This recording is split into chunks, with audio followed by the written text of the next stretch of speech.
어머니, 이제 무릎 꿇고 빌어도 소용없어요. 차가운 대리석 바닥에 털썩 주저앉은 시어머니의 얼굴은 30분 전과는 완전히 달랐습니다. 시도 못 받는 인간이라며 며느리를 내쫓을 때의 그 오만함은 온데간데 없고 이제는 벌벌 떨면 용서를 빌고 있었거든요. 연주야, 내가 잘못했다. 제발 한 번만 용서해다오. 하지만 저는 차갑게 말했죠. 어머니께서 제 앞치마를 빗속에 던지실 때 그 뒤를 생각해 보셨나요? 그렇습니다. 제 생일이자 집안의 제삿날, 내연녀를 데려와 저를 쫓아낸 남편과 시어머니는 몰랐겠지만 그들의 오만함에는 반드시 대가가 따르는 법이거든요. 정말 사랑하는 사람을 위해서 제가 포기했던 것들을 다시 되돌리는데 정확히 3년이 걸렸네요. 여러분의 구독, 좋아요는 더 많은 사연을 만드는 힘이 됩니다. 오늘의 사연 지금 시작합니다. 안녕하세요. 저는 이현주라고 합니다. 오늘은 제 35번째 생일이었는데요. 새벽 4시부터 일어나서 8번째 제사 음식을 준비하고 있었어요. 네, 8번째요. 시댁에서는 1년에 제사가 8번이나 있거든요.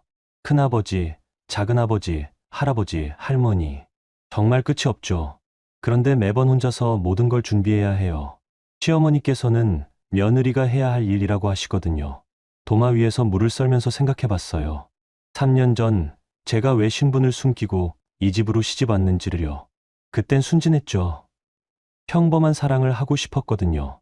그냥 이현주라는 한 사람으로 말이에요. 야, 이현주. 주방 문이 벌컥 열리더니 시어머니 권옥자 씨가 들어오셨어요.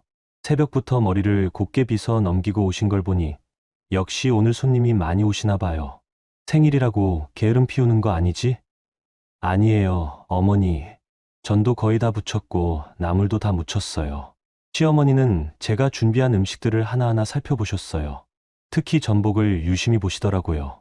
이 전복 어디서 났어? 친정에서 가져왔어요. 완도에서 직접 따온 거라고. 에이, 또 친정 자랑이야? 너희 집이 뭐 대단한 집이라고. 순간 가슴이 철렁했어요. 시어머니는 제 친정이 어떤 집인지 전혀 모르세요. 남편 성준 씨조차 제 집안에 대해 정확히는 몰라요. 저는 그냥 평범한 회사원이라고만 했거든요. 어머니, 그냥 좋은 식재료로 정성껏 준비하고 싶어서. 정성으로 대를 이어? 또 시작이네요. 시어머니의 단골 멘트죠. 너 시집 온 지가 3년인데 아직도 아이 소식이 없잖아. 우리 성준이가 얼마나 답답해하는데? 답답한 건 저예요. 남편이 언제부터인지 집에 들어오지도 않는데 어떻게 아이가 생기겠어요? 요즘엔 일주일에 한 번 얼굴 보기도 어려워요. 어머니, 성준이가 어디 갔는지 아세요? 어젯밤에도 안 들어왔는데. 남자가 바쁜 거지 뭘 그렇게 따져. 너는 집에서 가만히 있기만 하면 돼. 시어머니는 제가 준비한 전복을 집어들고는 코웃음을 쳤어요. 친정에서 가져온 거라고? 그래봤자 시장에서 산 거 아니야? 괜히 있는 척하지 말고. 정말 화가 났지만 참았어요. 지금까지 3년을 참아왔는데 오늘 하루만 더 참으면 되잖아요. 그런데 아침 8시가 되어도 남편은 나타나지 않았어요. 전화를 해봐도 계속 꺼져 있고요. 시어머니는 그런 제 모습을 보며 혀를 찼어요. 그러게 평소에 남편을 잘 챙겼어야지. 남자는 집에 매력이 있어야 들어오는 거야. 매력이요? 새벽 4시부터 일어나서 8번째 제사 음식을 혼자 준비하는 며느리에겐 매력이 없다고요? 전을 부치면서 눈물이 날 뻔했어요. 오늘이 제 생일인데 생일 미역국도 혼자 끓여 먹어야 하고 남편은 어디에 있는지도 모르겠고 3년 전 제가 꿈꿨던 평범한 결혼 생활은 이런 게 아니었는데요. 연주야, 손님들 오시기 전에 얼른 치워. 거실 바닥도 다시 닦고. 시어머니의 목소리에 정신을 차렸어요. 네, 오늘도 참아야죠. 언제까지 참아야 할지는 모르겠지만요. 부엌 구석에서 식어버린 미역국 한 그릇을 바라보며 생각했어요. 도대체 언제까지 이렇게 살아야 할까요? 제가 진짜 누구인지 말하면 이 모든 게 달라질까요? 하지만 그때는 몰랐어요. 오늘이 정말로 마지막 날이 될 거라는 걸요. 제사 준비를 마치고 잠시 방으로 올라왔어요. 거울 앞에 서서 부스스한 머리를 정리하다가 문득 냉장고가 보였어요. 그 위에 붙어 있는 커다란 라벨지 말이에요. 권옥자. 네. 제가 혼수로 가져온 냉장고에 시어머니 이름이 붙어 있어요. 처음 시집 왔을 때 정말 놀랐어요.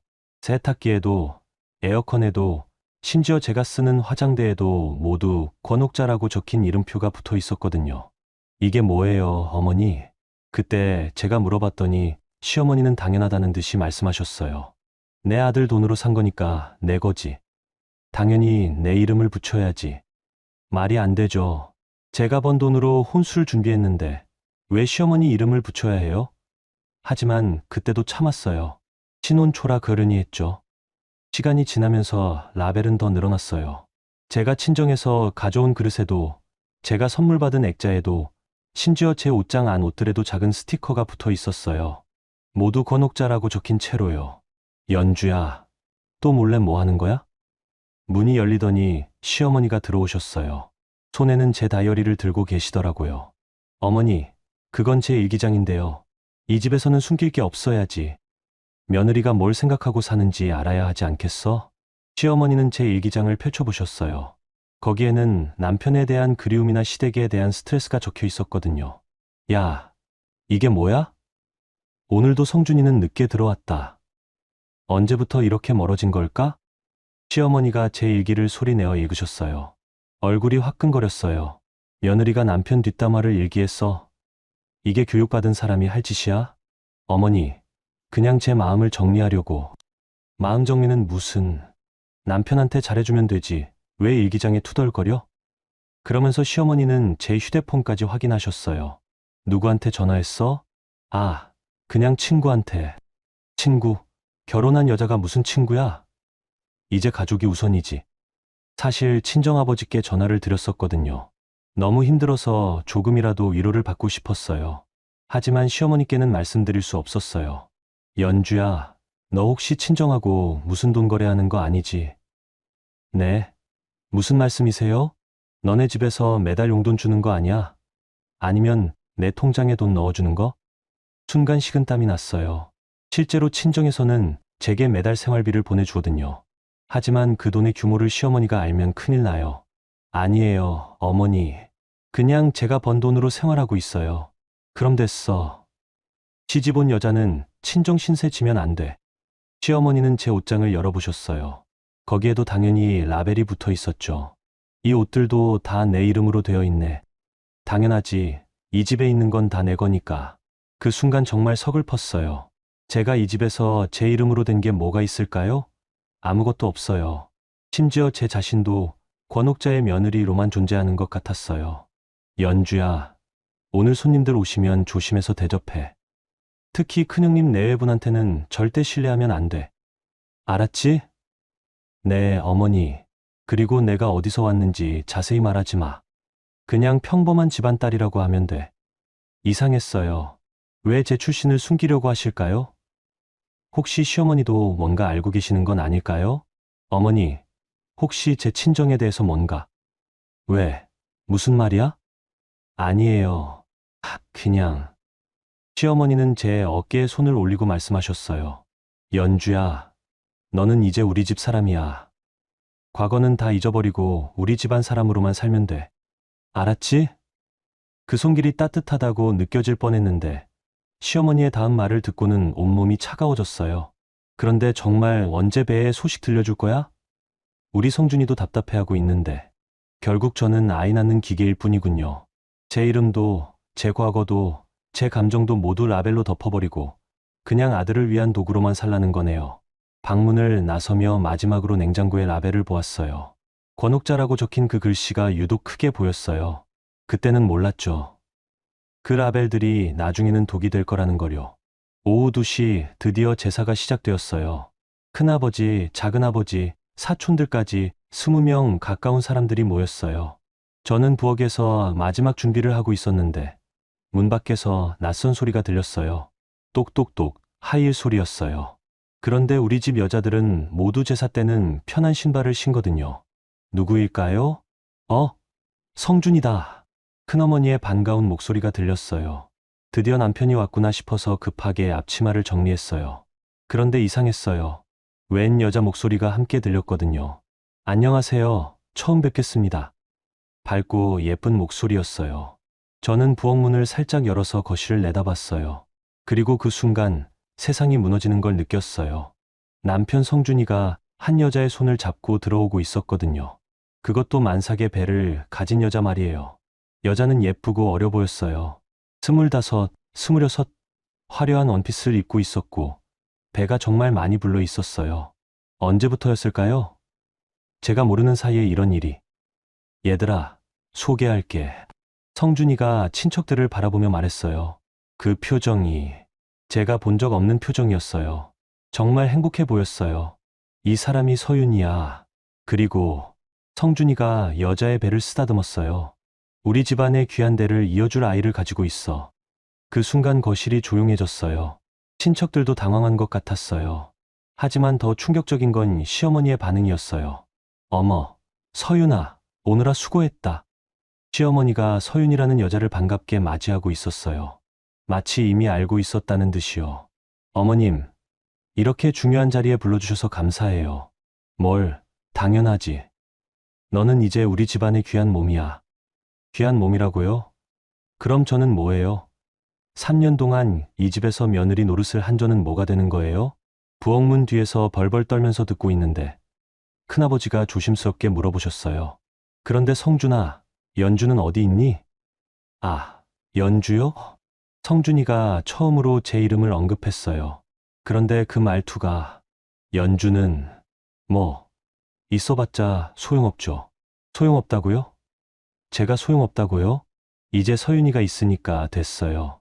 진짜 사랑하는 사람이고 아이도 가져줬고 가슴이 너무 아팠어요. 3년 동안 제가 뭐였던 걸까요? 새벽 4시부터 일어나서 제사 음식을 준비하고 시어머니 눈치를 보며 살았던 게 뭐였던 걸까요? 그때 시어머니가 말씀하셨어요.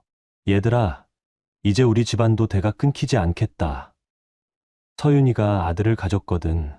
어머니, 정말이에요? 응, 병원에서 확인했어. 건강한 아들이래. 친척들이 축하한다고 난리가 났어요. 저는 부엌에서 그 소리를 듣고 있었어요. 제가 3년 동안 못 가져준 아이를 저 여자는 가져준 거네요. 정말 견딜 수 없어서 부엌에서 나왔어요. 거실로 걸어가면서 마음을 가다듬으려고 했지만 다리가 후들후들 떨렸어요. 연주 왔네. 성준이가 저를 보더니 차가운 표정으로 말했어요. 뭐해? 음식 준비는 다 했어? 응. 네. 그게 다였어요. 인사도 없고 미안하다는 말도 없고 그냥 음식 준비했냐고만 물어보네요.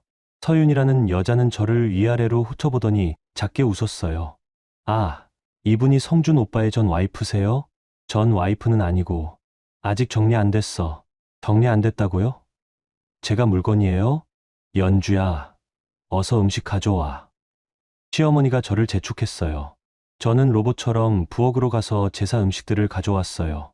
정성껏 부친 전들, 하나하나 정성스럽게 준비한 나물들. 그런데 그 음식들을 상에 올리면서 눈물이 났어요. 이 음식들을 누가 먹을까요? 저를 대신한 남편과 그 여자가 먹을까요? 제사가 끝나고 식사 시간이 되었을 때 시어머니가 서윤 씨를 특별히 챙기며 말했어요. 서윤아, 이 전복은 특별히 너를 위해 준비한 거야. 배속 아기한테 좋대. 그 전복은 제가 친정에서 가져온 거였어요. 제 생일을 위해 준비했던 건데. 연주야, 너는 부엌에서 설거지나 해. 제가 며느리인데 부엌에서 설거지를 하라고 하시네요. 그럼 서윤 씨는 뭐예요? 손님이에요? 부엌으로 돌아가면서 뒤를 돌아봤어요. 성준이가 서윤 씨의 배를 쓰다듬으며 웃고 있었어요. 그 웃음을 저는 언제 마지막으로 받아봤을까요? 그 순간 깨달았어요. 저는 이미 이 집에서 투명인간이 되어버렸구나. 저녁이 되어서야 친척들이 모두 돌아갔어요. 저는 종일 부엌에서 설거지와 뒷정리를 했어요. 제 생일인데도 생일 케이크는커녕 축하, 인사 한마디 못 들었네요. 거실에는 성준, 시어머니, 그리고 서윤이라는 여자만 남아 있었어요. 저는 마지막 그릇을 설거지하면서 그들의 대화를 들을 수밖에 없었어요.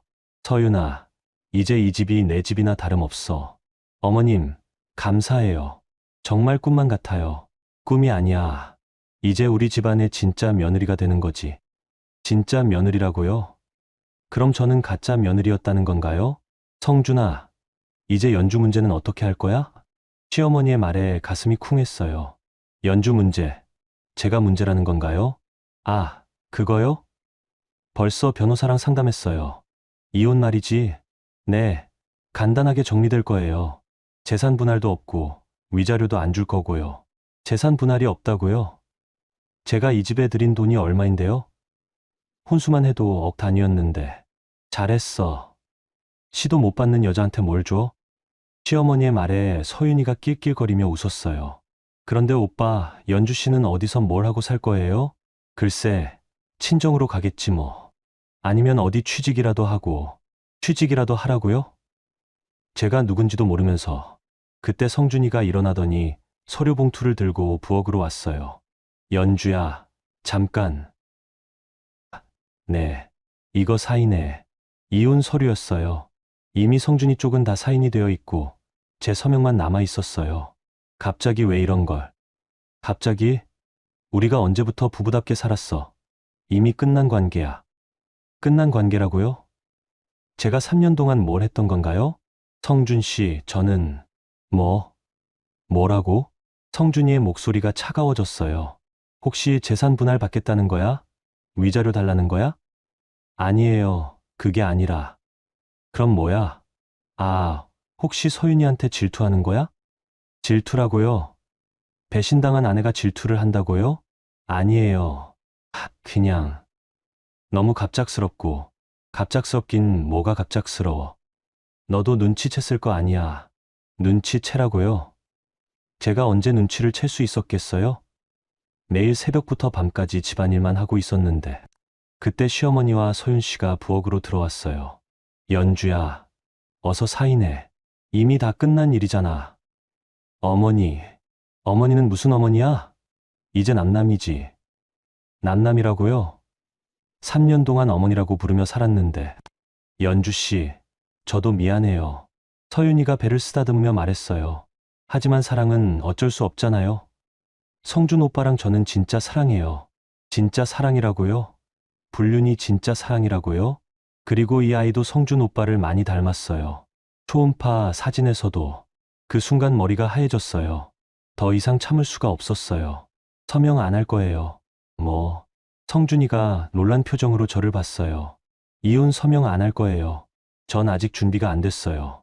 야, 이 여자가 진짜. 그때 시어머니가 저를 향해 소리쳤어요.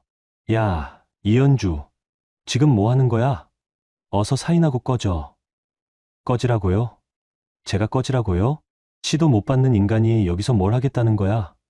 어서 짐 싸서 나가. 시어머니가 제 앞치마 끈을 풀어서 바닥에 던졌어요. 그리고는 이것도 내 이름으로 되어 있는 앞치마니까 가져가지 마. 밖에서 비가 내리기 시작했어요. 정말 억수같이 쏟아지는 비였어요. 어서 나가. 지금 당장. 성준이가 대문을 활짝 열었어요. 찬바람과 빗방울이 부엌까지 들어왔어요. 짐은 무슨 짐? 너 갖고 온 거 없잖아. 다 우리 돈으로 산 거니까 가져갈 것도 없어. 정말요? 제가 갖고 온 게 없다고요? 저는 맨발로 빗속으로 나갔어요. 뒤에서 문이 쾅 닫혔어요. 그리고 시어머니와 서윤 씨의 웃음소리가 들려왔어요. 하하하, 시원하다. 어머님, 이제 정말 우리만의 집이네요. 우리만의 집이라고요? 제가 3년 동안 정성스럽게 갖고 온 이 집이요? 빗물이 온몸을 적셨어요. 차가운 빗물이 얼굴을 타고 흘러내렸어요. 아니면 그게 눈물이었을까요? 저는 떨리는 손으로 휴대폰을 꺼냈어요. 그리고 한 번도 걸어본 적 없던 번호를 눌렀어요. 여보세요, 아빠. 연주야? 이 시간에 웬일이니? 아빠, 이제 데리러 와줘. 끝났어. 전화를 끊고 하늘을 올려다봤어요. 비가 정말 많이 내렸어요. 마치 하늘도 저를 위해 우는 것 같았어요. 그때 멀리서 헤드라이트가 보였어요. 한 대가 아니었어요. 여러 대의 검은색 차들이 줄지어 오고 있었어요. 이제 정말 끝이네요. 이연주의 3년간 인내도, 권옥자의 며느리로 살던 시절도. 여러분, 지금까지의 이야기 어떠셨나요? 정말 화가 나죠? 저도 이야기를 들으면서 마음이 너무 아팠어요. 3년이라는 시간 동안 연주 씨가 얼마나 참고 견뎠을지. 하지만 여러분, 아직 끝나지 않았어요. 진짜 반전은 이제부터 시작이거든요.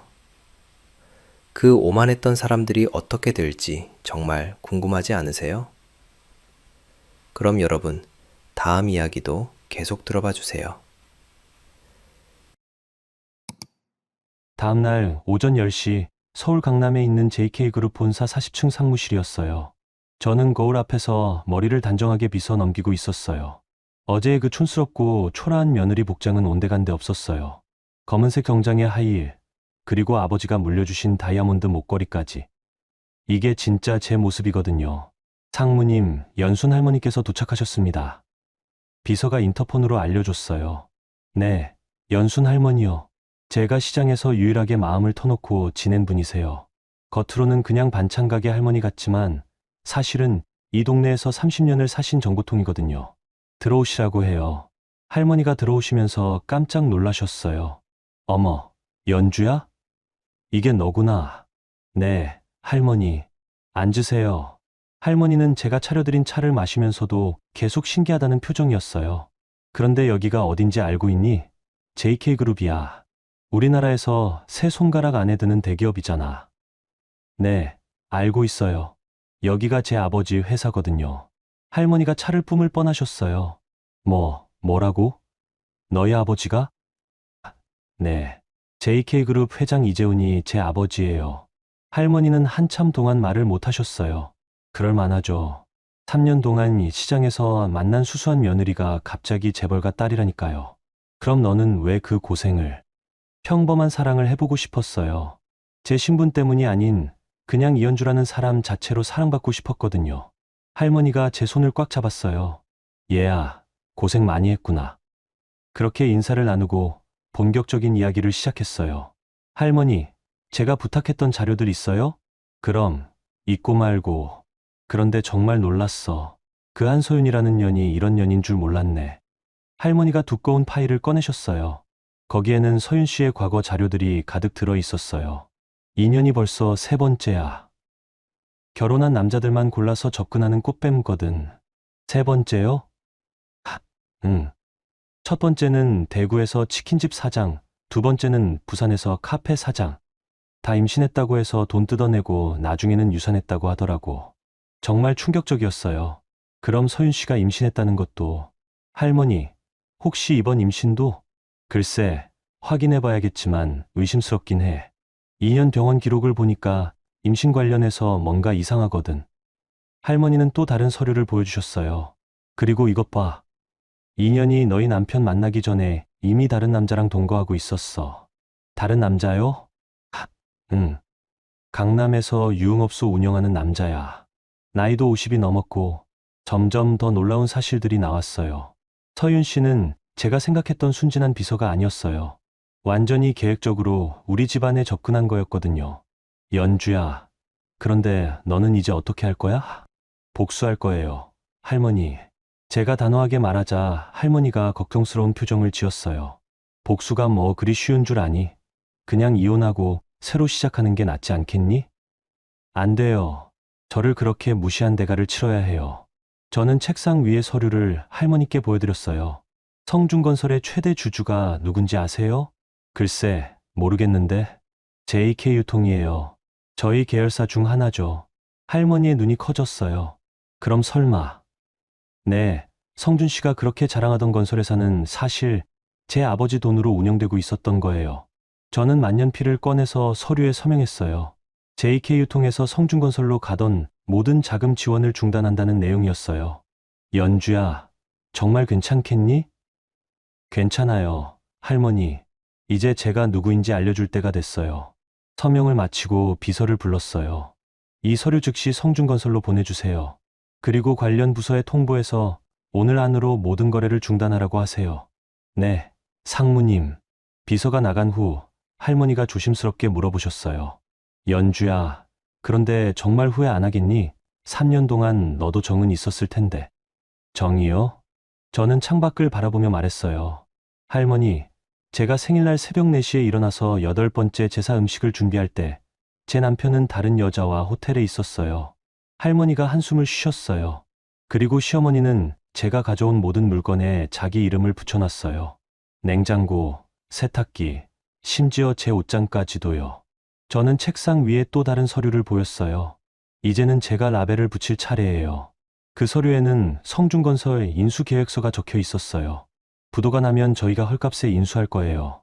그럼 성준 씨는 제 회사의 직원이 되는 거죠. 할머니가 쓴웃음을 지으셨어요. 참, 무서운 아이로구나. 할머니, 저는 3년 동안 충분히 참았어요. 이제는 제 차례예요. 그때 비서가 급하게 들어왔어요. 상무님, 성준건설에서 전화 폭탄이 오고 있습니다. 그래요? 벌써? 저는 미소를 지었어요. 생각보다 빨리 휴가가 나타나네요. 전화 받지 마세요. 오늘은 그냥 받지 말고요. 네, 상무님. 할머니가 일어서시면서 말씀하셨어요. 연주야, 조심해. 복수는 칼날이니까 너한테도 상처가 될 수 있어. 알고 있어요, 할머니. 하지만 이미 상처는 충분히 받았어요. 할머니를 배웅하고 나서 저는 다시 창밖을 바라봤어요. 저 아래 어딘가에서 성준 씨가 패닉에 빠져 있을 거예요. 이제부터가 진짜 시작이에요. 그날 오후 3시 성준건설 본사는 완전히 패닉 상태였어요. 저는 차 안에서 그 모습을 지켜보고 있었어요. 회사 앞에는 자재업체 사람들이 몰려와서 시위를 하고 있었거든요. 돈 내놔. 사기치지 마. 현수막까지 걸려 있었어요. 성준이는 회사 안에서 나올 수도 없는 상황이었죠. 제 휴대폰이 울렸어요. 성준이었어요. 하지만 받지 않았어요. 10분 후에 또 울렸어요. 이번에는 시어머니였네요. 역시 받지 않았어요. 그런데 1시간 후 연순 할머니에게서 전화가 왔어요. 연주야, 큰일 났어. 무슨 일이에요, 할머니? 그 한서윤이 년이 짐을 싸서 도망치려고 해. 뭐라고요? 벌써? 지금 이천역으로 가고 있어. 큰 가방 2개 들고. 역시 전문가네요. 상황이 안 좋아지면 바로 도망치는군요. 할머니, 제가 지금 갈게요. 저는 운전기사에게 이천으로 가달라고 했어요. 1시간 후 이천역 광장에서 서윤 씨를 발견했어요. 정말로 큰 가방 2개를 들고 서 있었어요. 저는 차에서 내려서 서윤 씨에게 다가갔어요. 어디 가세요? 서윤 씨가 깜짝 놀라며 뒤를 돌아봤어요. 연주 씨? 네, 오랜만이네요. 서윤 씨의 얼굴이 하얗게 질렸어요. 연주 씨, 여기 왜? 궁금해서요. 어디 가시는지. 그때 서윤 씨가 자신의 배를 만지며 말했어요. 아, 저는 친정에 잠깐 다녀오려고. 친정이요? 그런데 왜 이렇게 큰 가방을 들고 가세요? 서윤 씨가 말을 더듬기 시작했어요. 그냥 좀 오래 있을 것 같아서. 아, 그래요? 그런데 성준 씨는 아세요? 당신이 떠난다는 걸? 서윤 씨가 당황하며 고개를 저었어요. 아니에요. 금방 돌아올 거예요. 그때 제 뒤에서 연순 할머니가 나타나셨어요. 어머, 이건 누구야? 서윤이 아니야? 할머니가 서윤 씨를 보며 빙긋 웃으셨어요. 할머니, 이분 아세요? 제가 일부러 물어보자 할머니가 크게 웃으셨어요. 그럼 모르겠니? 인연이 우리 동네에서 유명한 꽃뱀이잖아. 서윤 씨의 얼굴이 더욱 하얘졌어요. 뭐라고 하세요? 꽃뱀이라고 했어. 결혼한 남자들만 골라서 꼬시는. 할머니가 가방에서 서류를 꺼내셨어요. 여기 다 있어. 너 대구에서 치킨집 사장한테 한 짓, 부산에서 카페 사장한테 한 짓. 서윤 씨가 뒤로 물러섰어요. 그런 거 아니에요. 아니긴 뭐가 아니야. 매번 임신했다고 해놓고 돈 받으면 유산했다고 하고. 할머니가 또 다른 서류를 보여주셨어요. 그리고 이것 봐. 너 성준이랑 사귀기 전에 강남에서 다른 남자랑 동거했지. 서윤 씨가 완전히 당황했어요. 아니에요. 그런 거 아니에요. 그럼 뭐야? 이 사진은 뭐고? 할머니가 휴대폰으로 사진을 보여주셨어요. 서윤 씨가 중년 남자와 함께 있는 사진이었어요. 이 남자가 누구야? 그냥 아는 사람이에요. 서윤 씨의 목소리가 점점 작아졌어요. 연주 씨, 정말 저는 그때 제가 입을 열었어요. 서윤 씨, 질문 하나만 할게요. 서윤 씨가 불안한 눈으로 저를 봤어요. 아이, 정말 성준 씨 아이예요? 서윤 씨가 말을 못했어요. 그 표정만 봐도 알 수 있었어요. 대답 안 해도 돼요. 이미 답 나왔으니까. 저는 휴대폰을 꺼내서 누군가에게 전화를 걸었어요. 여보세요, 성준 씨죠? 네, 저 연주예요.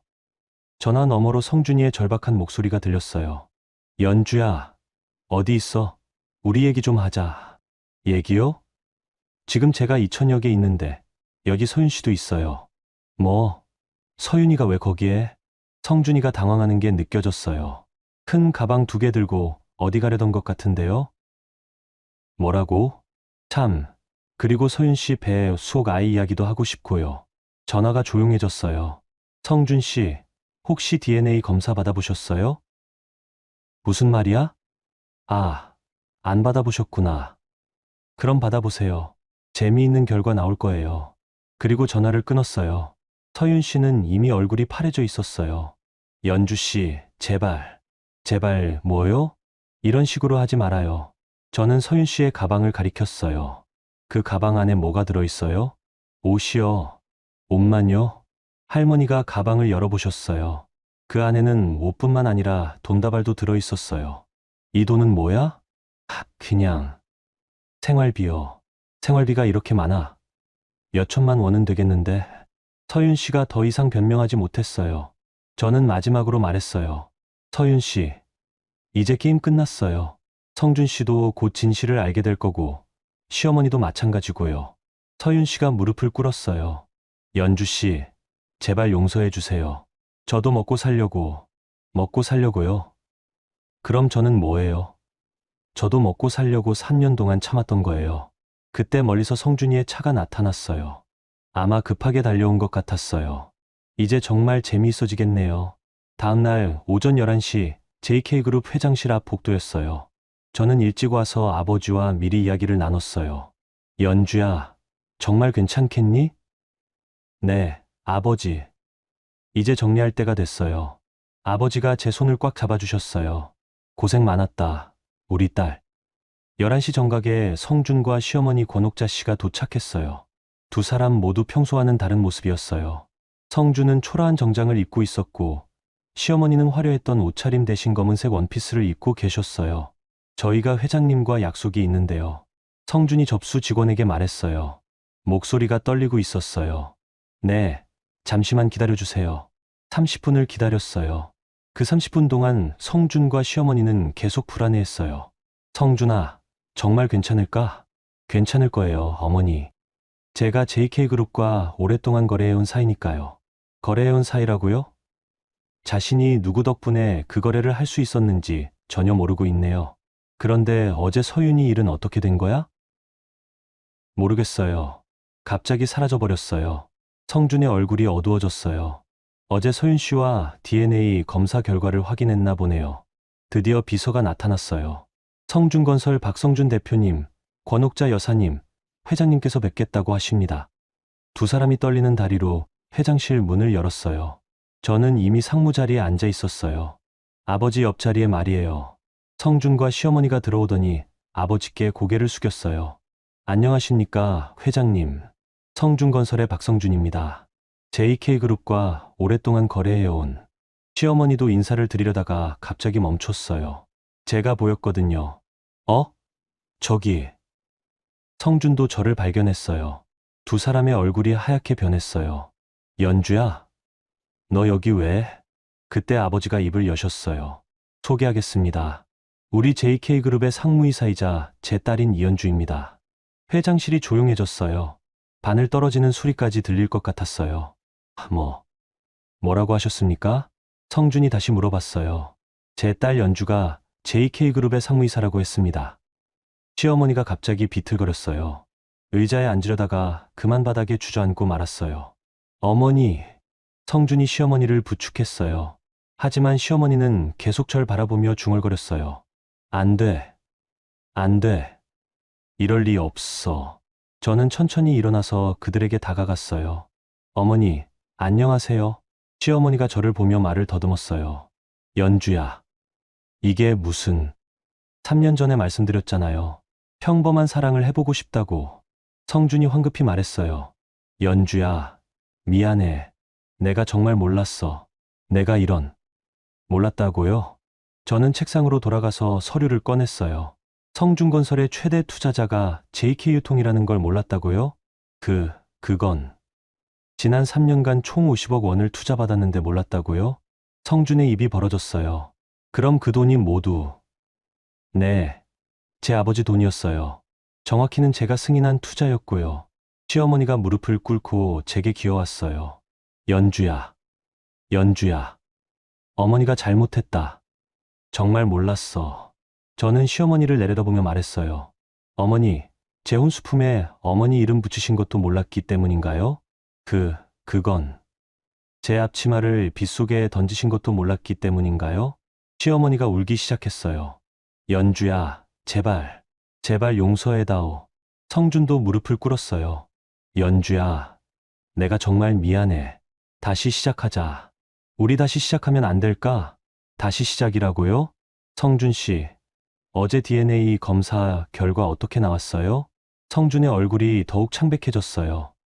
그건 내가 잘못 생각한 거고. 서윤 씨 배 속 아이가 성준 씨 아이가 아니었죠? 성준이 대답하지 못했어요. 그리고 서윤 씨는 어디로 갔어요? 그 많은 돈 들고? 그제서야 성준이 모든 걸 깨달았어요. 자신이 얼마나 바보였는지를요. 저는 다른 서류를 꺼냈어요. 성준건설은 내일부터 JK그룹에 인수됩니다. 부도를 피하려면 인수밖에 방법이 없거든요. 시어머니가 더욱 크게 울었어요. 연주야, 우리 집은, 이천에 있는 그 집은? 이미 경매로 넘어갔을 거예요. 어머니 이름으로 된 담보 대출 때문에 시어머니가 쓰러질 듯 했어요. 그럼 우리는 어떻게 살아야? 저는 마지막 서류를 보여줬어요. 성준 씨는 저희 회사 말단 사원으로 입사하실 수 있어요. 월급 180만 원 정도 받으면서 말이에요. 성준이 절망적인 표정으로 저를 봤어요. 연주야, 정말 이렇게까지 해야겠어? 이렇게까지요? 저는 그들을 차갑게 내려다봤어요. 어머니, 어제까지도 저를 시도 못 받는 인간이라고 하셨잖아요? 시어머니가 더 이상 말하지 못했어요. 이제 어머니께서 붙이신 그 라벨들 모두 제 이름으로 바뀔 거예요. 30분 전에 오만함은 온데간데 없고 이제는 비참함만 남았네요. 6개월 후 다시 이천을 찾았어요. 하지만 그 화려했던 데드텍은 이미 남의 집이 되어 있었어요. 새 주인이 들어와서 집을 완전히 리모델링하고 있었거든요. 저는 시장 쪽으로 발걸음을 옮겼어요. 연순 할머니의 반찬 가게가 있는 곳으로요. 멀리서 할머니가 보였는데 옆에서 누군가 설거지를 하고 있었어요. 가까이 가보니 권옥자 씨였어요.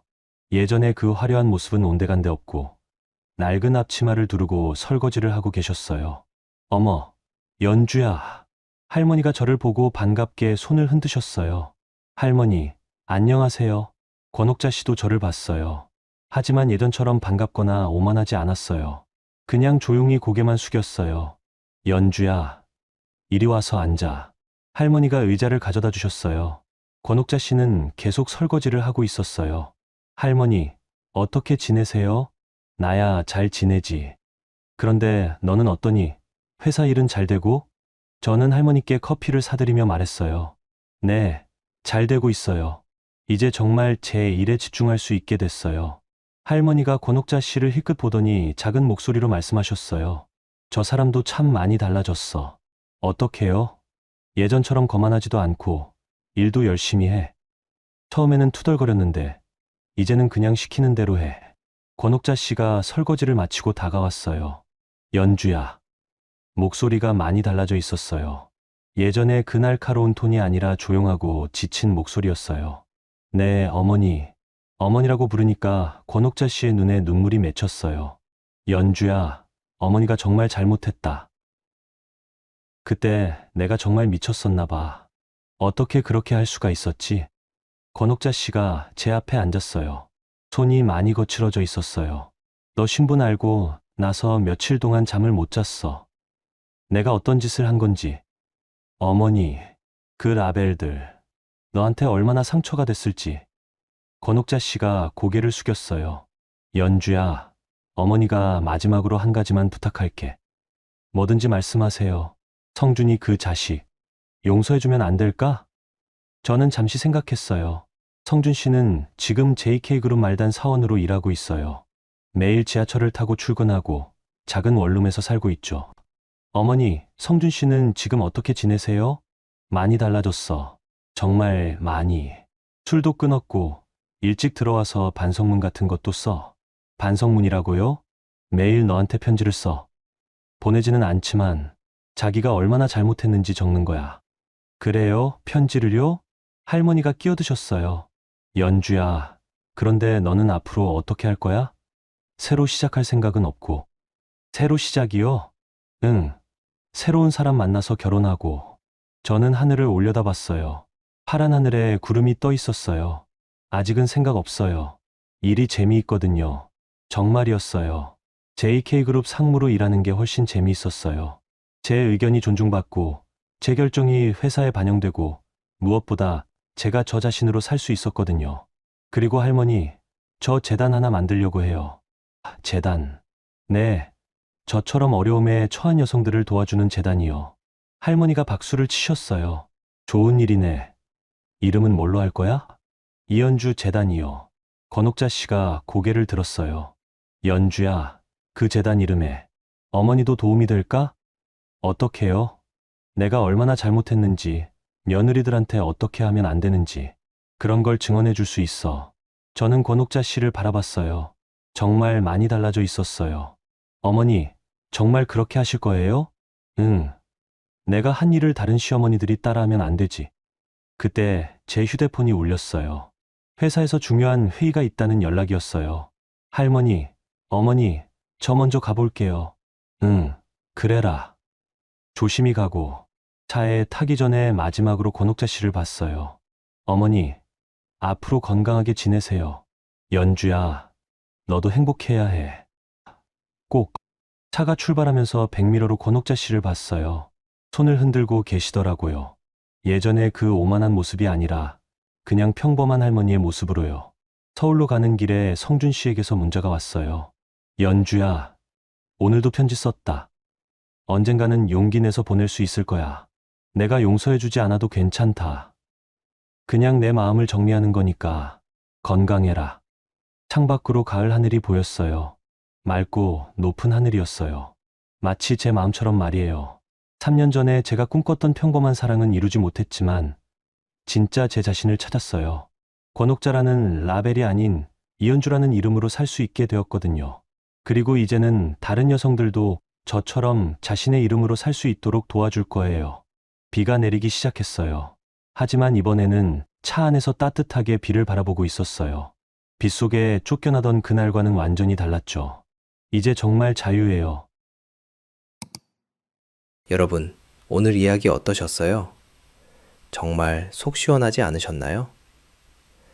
연주 씨의 이야기를 들으면서 저도 마음이 아프기도 하고 또 통쾌하기도 했어요. 3년이라는 긴 시간 동안 자신의 신분을 숨기고 참아온 연주 씨의 인내심이 정말 대단했죠. 그런데 그 인내에는 반드시 한계가 있다는 걸 보여줬어요. 권옥자 씨나 성준 씨 같은 사람들은 상대방의 진짜 모습을 보려 하지 않고 자신들이 만든 편견과 고정관념으로만 판단했어요. 며느리라는 이유만으로, 여자라는 이유만으로 함부로 대한 거죠. 하지만 결국 그들은 자신들의 오만함에 대한 대가를 치르게 됐어요. 이런 일들이 우리 주변에서도 종종 일어나지 않나요? 시댁 갈등이나 가족 내에서의 무시, 직장에서의 부당한 대우까지. 많은 분들이 연주 씨처럼 참고 견디면서 살고 계실 거예요. 하지만 오늘 이야기에서 가장 중요한 건 복수가 아니라 자신의 진짜 모습을 되찾는 것이었어요. 연주 씨는 권옥자의 라벨이 아닌 이연주라는 자신의 이름으로 살 수 있게 됐거든요. 그리고 다른 여성들도 도와주겠다는 마음까지 갖게 됐고요. 누구나 살아가며 다양한 선택의 순간을 맞이해요. 참을 것인가, 맞설 것인가, 숨길 것인가, 드러낼 것인가. 연주 씨는 마침내 자신의 선택을 했고 그 결과로 진정한 자유를 얻었어요. 여러분께도 오늘의 이야기가 작은 위로와 지혜가 되었으면 좋겠어요. 그리고 혹시 어려운 상황에 계신 분들이 있다면 언젠가는 반드시 여러분만의 반전과 역전의 순간이 올 거라는 걸 믿으시길 바라요.